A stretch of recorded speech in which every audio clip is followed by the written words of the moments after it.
खुद निकालते हैं या ये निकल जाती है? आप ये जी निकल जाती जी, मैंने कोई जो बुलांदा ना मेरे मुंह च आप ही निकल जाती, मैं जान के नहीं मारदा जी। अब किसी से भी पूछेंगे कि एम्बुलेंस से मिलना है तो आपको फौरन इस शख्स के पास पहुंचा देंगे। अस्सलाम वालेकुम नाज़रीन, आप देख रहे हैं खबर पॉइंट, मैं हूं काशिफ गुलजार। नाज़रीन, आज आपको एक ऐसे शख्स से मिलवाऊंगा जो अपने शहर में एम्बुलेंस के नाम से मशहूर है। ये शख्स सऊदी अरब गया था ड्राइवरी का वीजा लेके, लेकिन वहाँ पे उन्होंने इससे बकरियां चरवाई। जब ये बकरियां चरवाता रहा, तकरीबन 100-150 बकरी थी, ये बीमार हो गया। लोग जो इसके मालिक थे इसको हॉस्पिटल ले गए, इसका इलाज करवाया। पता नहीं इसके अंदर क्या फिट कर दिया कि ये फिर जब भी बोलता था इसके मुंह से एम्बुलेंस की आवाज निकलती। फिर यहाँ पे ये वापस अपने शहर रिनाला खुर्द में आया तो इसको पुलिस ने भी पकड़ लिया। ये कुछ दिन हवालात में भी रहा। अस्सलाम वालेकुम।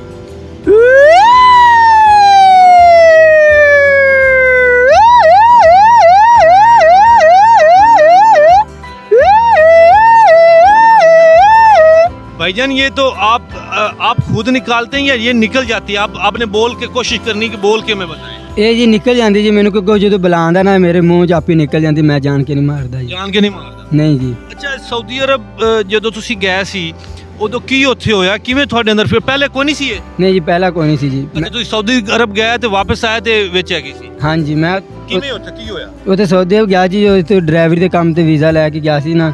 ਉੱਥੇ ਜਾ ਕੇ ਮੈਨੂੰ ਡਰਾਈਵਰੀ ਨੇ ਉਹਨਾਂ ਨੇ ਮੇਰੇ ਕੋਲ ਕਰਾਈ। ਮੇਰੇ ਕੋਲ ਬੱਕਰੀਆਂ ਚਰਾਉਣ ਦੇ ਨਾਲ ਗਰਮੀ ਸੀ, ਬੱਕਰੀ ਆ ਸੀ 100-150 ਬੱਕਰੀ ਫਲ ਪਾ ਪੂ ਕੇ, ਨਾਲ ਡਾਚੀਆਂ ਸੀ। ਮੇਰੇ ਕੋਲ ਬੱਕਰੀਆਂ ਚਰਾਉਣ ਦੇ 2 ਟਾਈਮ ਚੋਣੀਆਂ 2 ਟਾਈਮ ਚਰਾਉਣੀਆਂ ਤੇ ਮੈਂ ਇਕੱਲਾ ਰਹਿੰਦਾ 24 ਘੰਟੇ, ਕਦੇ ਖਾਣਾ ਲੱਭਦਾ ਸੀ ਕਦੇ ਨਹੀਂ ਲੱਭਦਾ ਸੀ। ਮੈਂ ਉੱਥੇ ਬਿਮਾਰ ਹੋ ਗਿਆ ਤੇ ਉਸ ਤੋਂ ਬਾਅਦ ਜਦੋਂ ਬਿਮਾਰ ਹੋਇਆ ਮੈਨੂੰ ਹਸਪਤਾਲ ਲੈ ਗਿਆ। ਹਸਪਤਾਲ ਜਾ ਕੇ ਮੈਨੂੰ ਨਹੀਂ ਪਤਾ ਲੱਗਿਆ ਵੀ ਉਹਨਾਂ ਨੇ ਕੀ ਕੀਤਾ ਕੀ ਨਹੀਂ ਕੀਤਾ, ਕਿ ਆਪਰੇਸ਼ਨ ਕੀਤਾ ਮੇਰੇ ਅੰਦਰ ਕੁਛ ਮਸ਼ੀਨ ਫਿੱਟ ਕੀਤੀ ਉਹ ਰੱਬ ਨੂੰ ਪਤਾ ਜੀ, ਉਹਨਾਂ ਨੂੰ ਪਤਾ ਹੈ। ਜਦੋਂ ਹਸਪੀਟਲ ਲੈ ਗਏ ਸੀ ਫਿਰ ਵਾਪਸ ਤੈਨੂੰ ਉੱਥੇ ਲੈ ਕੇ ਆਇਆ ਜਿੱਥੇ ਤੂੰ ਰਹਿੰਦਾ ਸੀ, ਫਿਰ ਤੇਰੇ ਨਾਲ ਗੱਲ ਕਰਦੇ ਸੀ ਤੇ ਇਹੀ ਆਵਾਜ਼ ਨਿਕਲਦੀ? ਹਾਂਜੀ, ਜਦੋਂ ਮੈਨੂੰ ਉੱਥੇ ਵਾਪਸ ਲੈ ਕੇ ਆਏ ਨੇ ਰੂਮ ਤੇ, ਮੈਨੂੰ ਰੂਮ ਤੇ ਛੱਡਿਆ, ਮੈਨੂੰ ਅੱਗੋਂ ਬੁਲਾਵਣ ਤੇ ਮੈਨੂੰ ਅੱਗੋਂ ਆਇਰਨ ਦੀ ਆਵਾਜ਼ ਨਿਕਲੇ। ਮੈਨੂੰ ਬੁਲਾਵਣ, ਹਾਂਜੀ ਮੈਨੂੰ ਬੁਲਾਵਣ ਕਹਿੰਦਾ ਮੇਰੇ ਨਾਲ ਆਇਰਨ ਦੀ ਆਵਾਜ਼ ਮੇਰੇ ਤੋਂ ਨਿਕਲੇ ਕਰ। ਉਹਨਾਂ ਨੇ ਫਿਰ ਮੈਨੂੰ ਖਰੂਜ ਲਾ ਕੇ ਵਾਪਸ ਭੇਜਤਾ ਪਾਕਿਸਤਾਨ।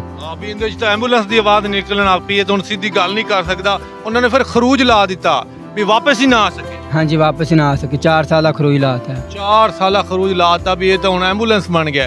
इसको बाकायदा जब ये वापस आ गया है, इसको तकरीबन 6 माह हो गए, तो इसको शहर पूरे में अब किसी से भी पूछेंगे कि एम्बुलेंस से मिलना है तो आपको फौरन इस शख्स के पास पहुंचा देंगे। ये एम्बुलेंस के नाम से मशहूर है। मैंने भी जब मिलना था तो मैं भी इस शहर में आया हूँ रिनाला खुर्द में, तो मैंने कहा मैंने एम्बुलेंस से मिलना है तो फौरन एक रिक्शे वाला मुझे इनके पास ले गया कि वहाँ पे वो बैठता है। ये एम्बुलेंस के नाम से मशहूर है। अच्छा, मुझे ये बताएं एम्बुलेंस भाई, आप अब इस शहर रिनाला खुर्द में आपको कि पुलिस ने भी पकड़ लिया था, हवालात में भी रहा, तो वो क्या हुआ? हाँ जी, इसी हैरन की वजह तो मैं चपेड़ा भी खादियां ने, हवालात भी रह के आया। कई दफा ऐसा होया जो मैं जाता पे रस्ते अगे एक्सीडेंट वगैरह होया होंदा है, वो कहते जी 11 बाई वाले ने फोन किया तुसीं वेट करो। मैं पिछे जाके जो हैरन मारना वो देखते हैं भी एम्बुलेंस आ गई पर हो, जो कोलों दी लंघ जाना कहते रक्शे वाला मार के एम्बुलेंस ये नहीं है।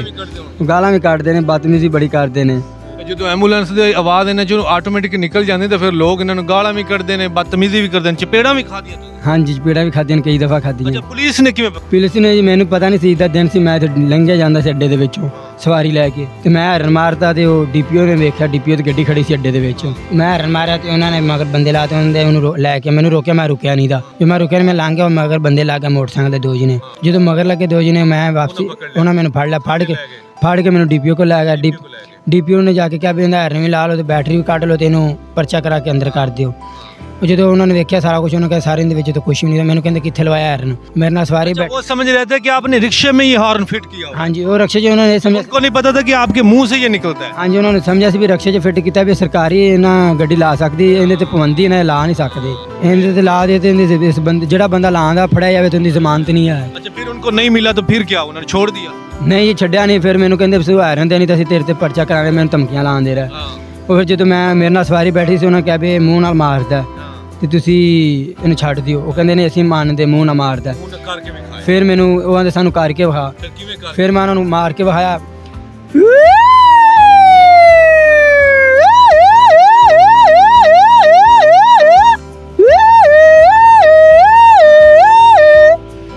ਫਿਰ ਇੰਝ ਮੈਂ ਉਹਨਾਂ ਨੂੰ ਘਰ ਕੇ ਵਿਖਾਇਆ। ਜਦੋਂ ਫਿਰ ਮੈਨੂੰ ਉਹਨੇ ਕਿਹਾ ਵੀ ਉਹ ਪਹਿਲਾਂ ਹੱਸੇ, ਬਾਅਦ ਜੋ ਮੈਨੂੰ ਉਹਨਾਂ ਨੇ ਗਾਲਾਂ ਗਾਲਾਂ ਕੱਢੀਆਂ, ਚਪੇੜਾਂ ਮਾਰੀਆਂ। ਫਿਰ ਮੈਨੂੰ ਘੱਲਦਾ ਦਾ ਅੱਜ ਤੋਂ ਬਾਅਦ ਤੂੰ ਮਾਰਿਆ ਨਾ ਤੇ ਅਸੀਂ ਤੇ ਅੰਦਰ ਕਰਾ ਦਾਂਗਾ। ਮੈਂ ਵੀ ਇਹਦੇ 'ਚ ਅੰਦਰ ਕਰਾਉਣ ਵਾਲੀ ਗੱਲ ਕਿ ਤੁਸੀਂ ਮੈਨੂੰ ਭਲਾ ਹੁਣੀ ਕਰ ਦਿਓ, ਮੈਨੂੰ ਨਹੀਂ ਡਰ ਹੈਗਾ।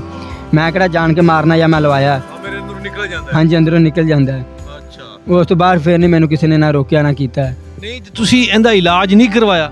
ਨਹੀਂ ਜੀ ਇਲਾਜ ਕਰਵਾਇਆ ਸੀ ਅਸੀਂ, ਉੱਥੋਂ ਤੇ ਕਰਵਾਉਣਾ ਸੀ। ਉੱਥੋਂ ਮੈਨੇ ਕਿਸੇ ਨਾ ਪੈਸੇ ਲੈਣੇ ਨਾ ਮੈਂ ਇਸ ਤਰ੍ਹਾਂ ਇੰਨਾ ਅਮੀਰ ਆਇਆ ਵੀ ਮੈਂ ਪੈਸੇ ਲਾ ਲਵਾਂ। ਇੱਥੇ ਰਨਾਲੇ ਖੁਰਦ ਰਨਾਲੇ ਤੇ ਮੈਂ 1-2 ਦਫਾ ਅਲਟਰਾਸਾਊਂਡ ਕਰਾਇਆ ਤੇ ਉਹਨਾਂ ਨੇ ਕਿਹਾ ਵੀ ਸਾਡੀਆਂ ਮਸ਼ੀਨਾਂ ਨਹੀਂ ਸਹੀ, ਤੁਸੀਂ ਇਹਨੂੰ ਇਸਲਾਮਾਬਾਦ ਲੈ ਜਾਓ। ਹਾਂਜੀ ਇਸਲਾਮਾਬਾਦ ਲੈ ਜਾਓ ਜਾਂ ਕਰਾਚੀ ਲੈ ਜਾਓ, ਉੱਥੇ ਮਸ਼ੀਨਾਂ ਵੱਡੀਆਂ ਨੇ। मतलब यहाँ रिनाला से ये इलाज नहीं हो सकता कि आपके अंदर से ये ख़त्म हो जाए? हाँ जी।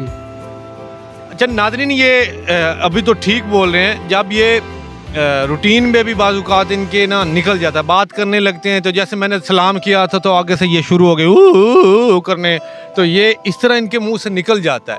इनके साथ ये ज़्यादती हुई है, सऊदी अरब वालों ने ये बहुत बड़ी ज़्यादती की है। जो इसके मालिक थे वहाँ पे, ये नहीं होना चाहिए, ये जुल्म है।